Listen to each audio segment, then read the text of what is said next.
Hello friends, so today with a new video, we're going to see in today's video how Google to set up on Facebook. So let's start. First we open Facebook, then click on the three dots on the right side.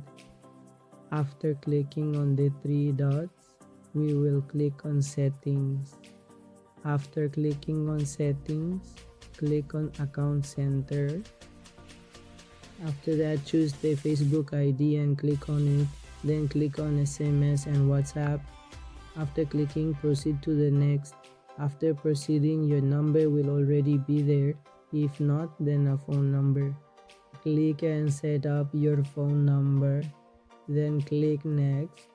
After clicking next, paste the OTP here and then click next.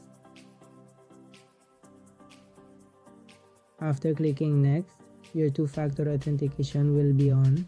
If you like the video, don't forget to like, subscribe and comment.